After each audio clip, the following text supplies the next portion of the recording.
आरेवाचा पाऊस गाण्यांचा हा दुसरा एपिसोड घेऊन R1 R2 आम्ही दोघी जणी आपलं खूप मनापासून स्वागत करतो आहोत. सगळ्यात पहिले तुम्हा सगळ्यांचे धन्यवाद, कारण आम्ही जो पहिला भाग केला त्यात आम्ही विचारलं होतं की आम्ही दुसरा भाग घेऊन यायचं का, तुम्ही लगेच हो म्हणालात. हो, लगेचच्या शनिवारी या अशी तुम्ही प्रतिक्रिया दिल्या. बरोबर लगेचच्या शनिवारी आता आम्ही तुमच्यासाठी पाऊस गाणी भाग 2 घेऊन आलेलो आहोत. पण आजच्या भागामध्ये आम्ही प्रत्यक्ष पावसातली गाणी त्याच्यावर न बोलता पावसाचीच पण थोडीशी वेगळ्या प्रकारे चित्रित झालेली म्हणा किंवा पावसाचा एक वेगळा संदर्भ असलेली गाणी तुमच्यासाठी खास घेऊन आलो आहोत. आणि या गाण्यांमध्ये फक्त हिंदी गाणी नसणार आहेत, तर काही मराठी गाणी सुद्धा आम्ही आवर्जून घेतलेली आहेत. त्यामुळे आता ह्या गाण्यांकडे वळत असताना सगळ्यात पहिलं गाणं डोळ्यासमोर येतं ते म्हणजे राजेश खन्ना आणि शर्मिला टगोरचं रूप तेरा मस्ताना. पूर्ण गरा गरा गोल फिरवलेलं आहे त्या गाण्यामध्ये आपल्याला, नाही का? म्हणजे आपण कॅमेऱ्याच्या भूमिकेत जर गेलो तर हिरो हिरोईन गातात आणि त्या पूर्ण भोवती ट्रॉली शॉट आहे आणि तो संपूर्ण शॉट एक आहे. ते बघत असताना ते गाणं खूप वेगळं वाटतं, वेगळं जाणवतं आणि त्यावेळेला त्या गाण्याच्या माध्यमात झालेला एक प्रयोग म्हणता येईल आपल्याला. बरं हिरो हिरोईन स्वतः गात नाही आहे, पावसात भिजून आल्यानंतरचं ते गाणं, पण तरी किती सेन्शियस आणि किती सुंदर पद्धतीने चित्रित झालं आहे. तर एक ते वेगळं गाणं त्याचा आम्हाला जरूर इथे उल्लेख करावासा वाटतो. बरीच अशी गाणी आहेत पावसाची की ज्यात नायक नायिका भिजून येतात आणि त्यानंतर कपडे वाळायला घातलेली एकच दोरी हा कॉमन सीन असायचा बऱ्याच चित्रपटात. त्याचंच मराठी व्हर्जन आपल्याला पाहायला मिळतं पारध चित्रपटामध्ये. बरोबर आहे. अजून आठवे ती रात पावसाळी, सचिन आणि सारिका यांच्यावर चित्रित झालेलं ना. आणि मराठीच्या बाबतीत म्हणशील तर इतकं असं काय म्हणूया त्याला बोल्ड गाणं वगैरे नसेल त्या काळात फारशी पद्धत, पण ते गाणं चित्रित तसं झालं होतं, बोल्ड होतं, बऱ्यापैकी बोल्ड होतं. आणि मराठी सिनेमामध्ये बोल्ड गाणं म्हणायचं झालं तर अजून एक आठवतं ते म्हणजे अलका कुबल या अभिनेत्रीचं नाव इतक्या वेगळ्या दृष्टिकोनातून जोडलं गेलं आहे, वेगवेगळ्या गोष्टींशी, संदर्भांशी. अशाच असायच्या त्या बऱ्याच चित्रपटात, पण त्या पर्टिक्युलर गाण्यामध्ये डायरेक्ट गुज ओठांनी ओठांना सांगायचं, एका पावसात ते दोघांनी भिजायचं. इतके सुंदर शब्द असलेलं गाणं तितक्या छान पद्धतीने अलका कुबल आणि अशोक सराफ बरोबर यांच्यावर चित्रित झालेलं. तर ते सुद्धा गाणं आम्हाला थोडंसं वेगळं वाटलं. आपल्यापैकी काही प्रेक्षकांनी ते जर बघितलं नसेल तर आज प्लीज सर्च करा आणि ते गाणं नक्की बघा. खरोखर ते गाणं खूप वेगळ्या प्रकारचं आहे.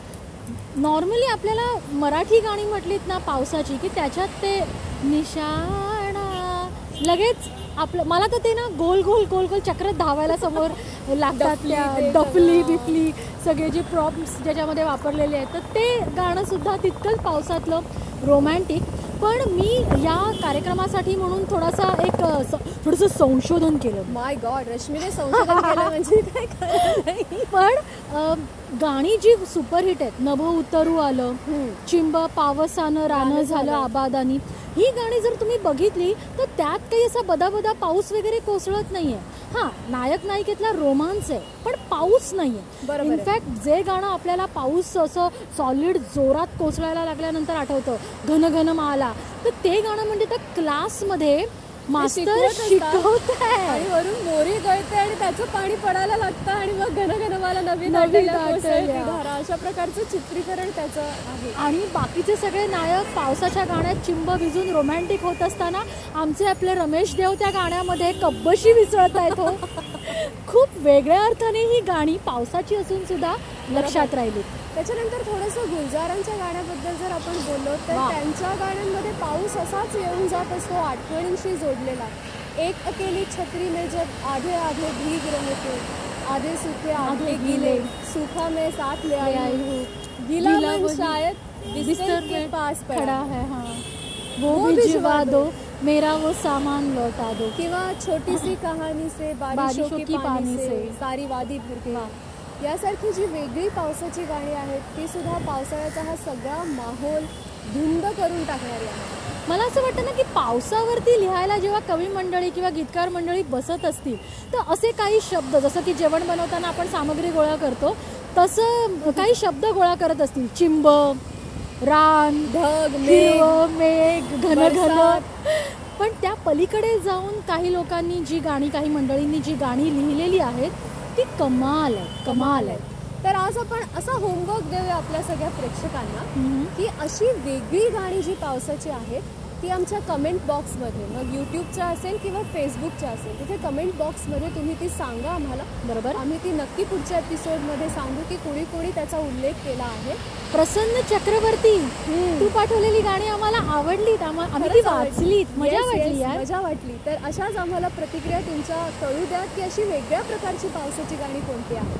आता मात्र थांबायची वेळ आली आहे आणि या संपूर्ण एपिसोडमध्ये किशोर कदम म्हणजे सौमित्र यांनी जे गारवामध्ये वर्णन केलेलं आहे, वारा उन्हाळ मुलासारखा सैरा वैरा पळत असतो, तो काय करतोय आणि आमचं कसं त्याने भूत केलंय ते तुम्ही बघताय, ते बेअर करा, पण पाऊस एन्जॉय करूया. एक्झॅक्टली. आणि आजचा एपिसोड कसा वाटला त्याच्या प्रतिक्रिया आमच्यापर्यंत जरूर येऊ द्या. फेसबुक पेजला, यूट्यूबच्या कमेंट बॉक्समध्ये जाऊन आम्हाला नक्की सांगा की कसा वाटतो एपिसोड.